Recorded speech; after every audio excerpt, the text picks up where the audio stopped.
Hey guys, so sorry about the steering wheel like right in front of you, but I'm actually at Costco because I need to get some movie tickets because it's my oldest daughter's birthday tomorrow and I'm taking her and a bunch of her friends to go see Maze Runner 3, I guess, is the new hot movie. I've not seen the first two, so that'll be what I will be doing. That is what I will be doing tonight. But I wanted to just really quickly, while I'm by myself in solitude in my car, well, I'm at Costco, so there's people around me, but I wanted to kind of talk about some of the things I've been going through that a lot of you guys have asked me about and asked me to talk about in a video. I posted something on Instagram yesterday and Facebook about my mental health, and I'm not very vocal. I mean, I'm vocal about my mental health in regards to like wanting to stay healthy and all of that and blah blah, but I've not really been very vocal about what I've been doing to stay healthy mentally and emotionally, just because it's a sensitive subject. People like to talk shit, people like to call you names, people like to, you know, give you their own opinions, whether they be right or wrong. And so I guess the first thing I want to say is my mental health is not up for debate. In the comments, my mental health is not up for debate. If you have your own opinions on how people should handle their mental health, then just shut the fuck up, because it's none of your business how other people handle their mental health. Worry about yourself. Don't use your precious mind space to worry about what other people are doing. Focus on yourself, and that's actually one of the things that I'm trying to do more of, is just focusing on myself, and it's really helped. So anyways, now that that's out of the way, I did a video years ago about my depression and living with depression and how it's just been a constant thing in my life ever since I was little. I was bullied a lot when I was younger. Well, let's start from the beginning. I was adopted. I've had a pretty just like hard time with my adoption and my identity for as long as I can remember. I was a little bit older when I was adopted. I was about 18 months. So, you know, whether there's some subconscious, deep-seated things there, who knows? Because an 18-month-old is very aware of their surroundings and who they're with. So, you know, having attachment issues at such a young age can really, you know, mess someone up. So I've had a lot of those issues. I was also bullied a lot all throughout school, whether it be for one thing or another. I won't go into specifics. I had an issue in high school where I was taken advantage of, which was a really hard thing for me to deal with, because when you're that young and you've been drinking a lot and all of that, you know, when you wake up with somebody forcibly inside of you, but you were drunk and you don't remember consenting to it and know that you probably wouldn't have because he had just had sex with somebody else, like, it's a very hard thing to handle. And, you know, as a 16-year-old, that is not something that I handled well. I got really depressed from that, and people were really hard on me in high school, you know, slut-shaming me and just all sorts of stuff. I became very promiscuous because of just issues I've had. Oh, you know, I should probably back up a little bit. I'd become very rebellious prior to that, because I was told when I was around 13 that I was sexually abused from a young age by a family member who was very close to me. And yeah, so you guys know all that story, though, if you've been watching my videos. And I'm not going to rehash it because there's nothing to be gained from talking about things that are painful. So anyways, there's all of that stuff. Then there's just, you know, relationships that didn't work out, living with endometriosis, which is a chronic debilitating illness. I've been a lot better, though, since I've been on Endovan. My pain has not gotten back to nearly where it was, where I was in the hospital every single month for days, doped up on Toradol. Like, I was bad. So I am very thankful for that. But I still do live with chronic pain due to it, or due to something else I have. Who knows? Yeah, so that, I was a teen mom. What else? I had postpartum depression when I was a teen mom. The father was not the greatest in the beginning. He's a great dad now, but he was young too, but I dealt with a lot of emotional and mental abuse from him during my pregnancy. So I was, you know, but I don't want to rehash things that don't matter anymore. But, you know, so I've had depression for a very long time, on and on. I've had anxiety for a long time, but I don't think I ever knew how to put a name to what it was. I didn't realize it was anxiety until probably a couple of years ago. And then I realized, oh, you know, that might be an issue. I've talked to, hold on, there's something on my screen. Sorry, I'm trying to do this as like genuine and raw as possible, because that's the only way that I would want to watch a video like this. Yeah, so I've struggled with all of that for a very long time. I've been unhappy a lot in my life, to the point where I go through bouts of just like having no energy and being depressed in bed, especially when I'm around my period. And you could call it PMS or call it PMD, which I have both of, but it was to the point where it would start affecting me throughout the whole entire month, you know, if I became overwhelmed or what have you. I have 3 kids, as you guys know. I got married at a very young age, which hasn't been easy. Me and John love each other, but our marriage has not been easy. Being a young mom in general has not been easy, even after we were married. It's all been hard, and it's been hard on me as I've been growing and changing. So with all that bullshit, yes, I live with on and off depression and a constant anxiety issue. Like I said, I have talked to people, lots and lots of people, let's just say I've talked to a lot of people. Some are good, some are not. I'm very self-aware of what my issues are. I've been told that numerous times. Kelly, you're so self-aware. Great. I'm very self-aware of what my issues are and what I need to fix and work on. And I try every day to do that. But some days and sometimes you just can't. You don't have the energy. You don't have what it takes to constantly keep working on the problems that you're having. And that's when you need something else. So, I would say for the last couple years I've that sounds like I'm a drug abuser. I've tried different antidepressants, which I just cannot stand, because I'm not depressed all the time. And for those of you who are like, oh, you should take antidepressants so that you never are depressed, that's not necessarily true, at least for me, and what I've been told by my doctor, what works with me. For those people who might think, oh, well, maybe you're bipolar, that's not true. I'm not manic and down and up and down and up and down. It's not like that. I don't know how to explain it, and I don't feel like I should have to explain it to you, since this is just me talking about my mental health. I can share whatever I want, but I know I'm not bipolar. If I were, I would be more than happy to get that looked at, but I have talked to people. I'm not bipolar. I just have an anxiety issue and off and on depression, like I said. So I have tried antidepressants. They are just horrible. I just felt like death on them. Like I felt like a shell of myself. I've never understood that, like, when people would say that, until I was on antidepressants, and I was like, I know exactly how all those people felt when they said that. Like, I just felt like I was watching my life from the outside with no emotion. It was weird. I was given Xanax about 6 months ago, a few different types of anti-anxieties that are in the benzodiazepine or whatever you call it class, the more addictive class. I did not like them. Yes, they helped with my sleep, because again, whenever I get my anxiety issues, which have kept me from going out with friends, which they've kept me from experiencing new things, you know, whenever I would do that, I was told, try using some of this. My doctor put me on the lowest prescription possible, the lowest, and I would cut it in half. And yes, it did help with my sleep, like I said, but it did not help with really anything else. Like, it made me feel too drowsy, which was, again, great for sleep, but not great for, dealing with my daily stuff. So, these people probably think I'm crazy next to me. You guys probably think I'm crazy, but I'm not.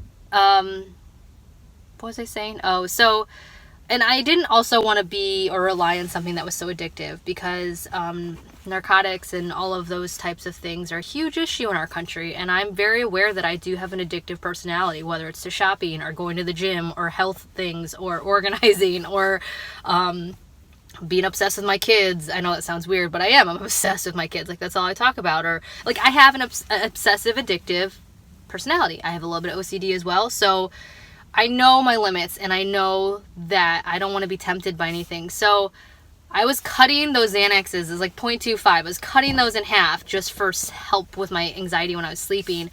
But I didn't want to be on that. Like, that's not all that wasn't working for me. I didn't want to be drowsy all day. I didn't want to not be myself. I didn't want to be addicted to something. So, you know, I've been working out for years now. I've been running for years now. I've been eating better. I've been, again, trying to work on things by talking through them and all of that.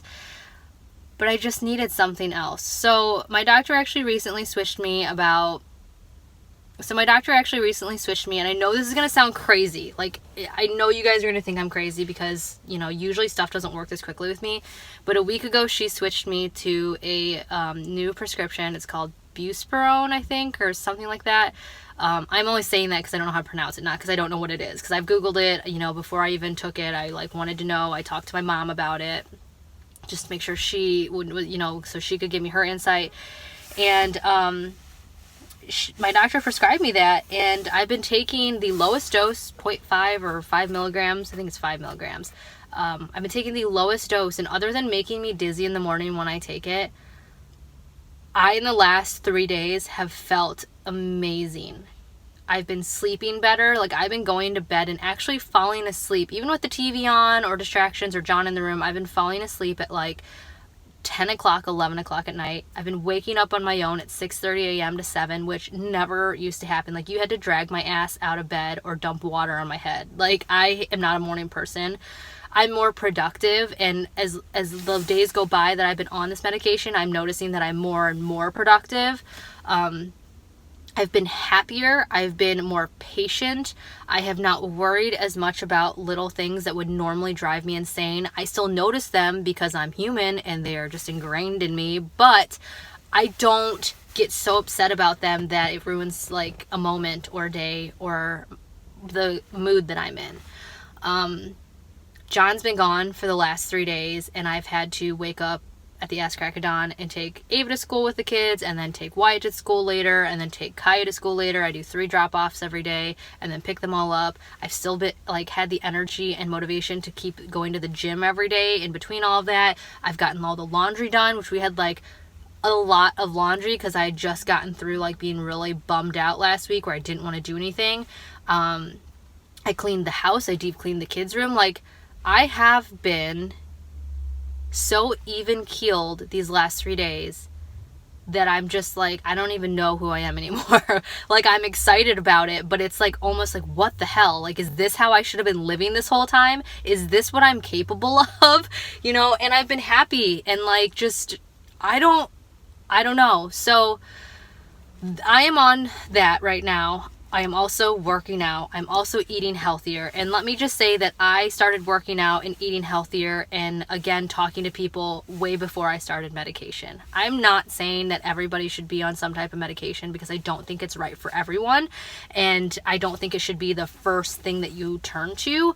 But if everything else that you're doing in your life is not 100% working for you or making you have a happy, not even a happy, because not everyone's lives are happy. I'm still not happy all the time. I was bummed out yesterday while talking to John. But if you're not living a life that makes you want to keep living, then by all means, like, go seek help, be on medication, do what you need to do, you know? Yeah, that's that. So those are the things that I've been doing kind of for my mental health. There's kind of like a background of like everything that I've gone through for the last whatever years. I've been seeing people off and on since I was like 13 when the bomb dropped that I was sexually abused as a child. I no longer speak to that person. I haven't seen him in like 3 years, and it's been really hard because I was close to him. You guys know I have that drama going on with an ex-in-law that was just like really hard for 7 years.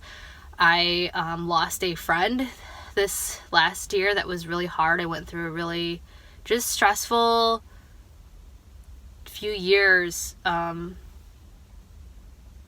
So I've lost a lot in the last year. So I don't know what I'm trying to say, but I guess what I'm trying to say is like there's a lot of reasons why my mental health has gone up and down, and why exercise and running and eating healthy and sleeping better and being self-aware and talking to people didn't always help. So yeah, and you know, another thing that I realized was that me and John have been going through a lot of hard times lately between me and him.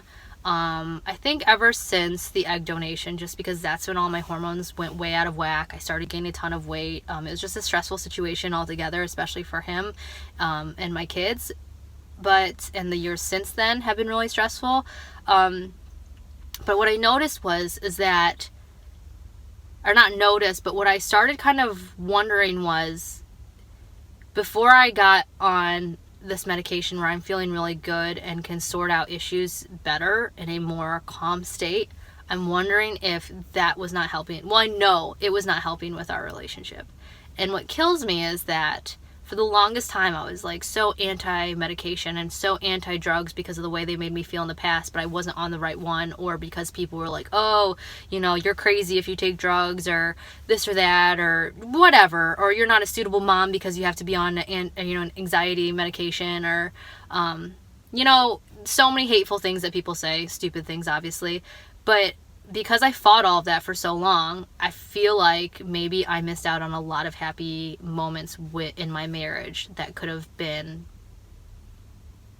if I would have just like not denied myself the help that I needed back then. Does that make sense? Yeah, so I'm really excited right now.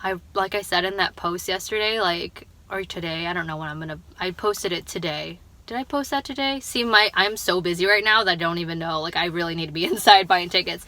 I'm going to post this today. Yeah, but I did. Yeah, I posted the Instagram thing today, which is why I thought to do this video. But I'm going to post this today, even though I posted a video earlier, just because I'm really excited with the way that I feel right now. And it's not one of those like manic highs, like, oh my God.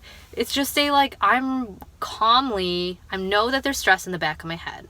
I have bills to pay. I have these doctor's appointments that I need to go to, my health issues in regards to the blood in my pee that I'm still trying to figure out, my potassium levels. We're having a door installed next week. So excited, but also, there's $1,000 that we have to spend. Like, I'm super stressed out in the background in my head. But unlike before, when I would internalize all of that, freak out about it, take it out on everyone around me and myself, mostly myself, not sleep over it, not eat over it, what have you, find something to go shopping because of it. I still have all the stress back there, but for some reason it's not as loud. It's not as deafening, and it's not as controlling of my actions or my thoughts than it was last week. Does that make sense? I hope it does. Obviously I'm really nervous right now. This is not something that I ever planned on really opening up to you guys about until that, vlog where you guys said that it would be helpful to you. And as you guys know, as the years go by on YouTube, the more I tend to share. So I'm very nervous. So if any of this doesn't make sense, or I feel like I'm all over the place, I apologize, but I hope you're getting the gist of it. I am somebody who has had a lot of post-traumatic stress issues from things that have happened to me since birth. And I, because of those things, I just live with anxiety and depression issues. And it doesn't make me any less of a person. It doesn't make me a threat to my children, as some trolls would say. It doesn't make me a threat to anybody else's children. I do believe that there are probably mental illnesses out there. No, there are mental illnesses out there that cause people to be violent and dangerous to themselves and other people around them. But that is not me. Like my counselors have said, I'm very self-aware. There's just something in my brain that doesn't process stress and anxiety and all of those things easily, I guess. And the Buspirone has really helped. Is that even what it's called? She called it Buspar, and I think that's the shorthand for it. That has really helped. Going to the gym has really helped. Exercising regularly has really helped. Eating better and sleeping better has helped. So it's all just this big clump that's helping me succeed right now and feel so good right now. So that's all I want to say, is it's okay to get help. It's okay to be on medication if you need to be on medication. It doesn't make you less a person. If you're struggling every day to figure out why you're living the world that living the life that you're living, and you're struggling to want to wake up every morning, or what have you, go see someone. Please go see someone. And it's okay. It's okay to see someone. It's okay to talk about it. It's okay to get help. And I hope that this video shows that, because this is probably well, you know, I get pretty raw and personal in most of my videos, but the fact that I'm not editing this is kind of stressing me out, and the old Kelly would probably freak out right now, but I'm gonna calmly just like hit send and upload this. But yeah, this is the most uncomfortable I've been in a while in front of the camera, but I'm still gonna post it because, again, I just hope this helps you guys and shows you guys that mental health and mental awareness is an important thing to talk about, and it doesn't make you crazy to want to talk about it, and it doesn't make you crazy if you're on medication. You know, I hate that word, and I just wish it would just disappear, the whole crazy thing. But yeah, I think I've talked enough. Yep, it's 20 minutes. I've talked enough. And again, I don't know if I made any sense. Usually when I sit down and do these types of videos, I like to write down cliff notes, and I like to edit so that way I'm not rambling. So if I've rambled, I apologize. But I need to go inside and get things, the movie tickets, and that's about that. So I think that's it. But I'm going to let you guys go. Like I said, my mental health, though, is not up for debate, so I would say if you have any questions, leave them below, but don't. Just don't. Unless you have something nice to say. I don't want to hear it. But yeah, you guys have been really great, though. I love that after I posted that vlog, I got so many Snapchats and DMs from people saying, like, I'm on this medication and it's really helped me, or I've been going to the gym or running and it's really helped me, or I struggle with anxiety all the time and I know I need to go talk to my doctor, but I'm anxious about it, but now I'm gonna go. Like, I love that sparked that conversation with you guys, because not only I know my video made you guys feel normal and safe and heard, but you guys responding to me like that made me feel that way as well. So I know that these videos, you guys are like, oh, they're so helpful to me, but I hope you guys know that when I post videos, especially about things like this, it's helping me too, because just knowing that I'm not alone has helped me in so many ways, from talking about being a teen mom, to my depression, to going through my pregnancy with Kaya, to being married to somebody who's a lot older than me and being married so young, to going through money issues, to losing Penny a couple months ago. Just all of those things, you guys have made a lot better because you've been there for me. So I just want to thank you, and now people really think I'm crazy, so I'm gonna go. There's that word again. See, it just rolls off the tongue like I'm crazy, but I feel like it shouldn't be used to describe people with actual mental health issues. That's the problem. This lady's looking at me like I'm nuts, so I'm gonna go. But anyways, I love you guys. I will see you guys all later. Bye.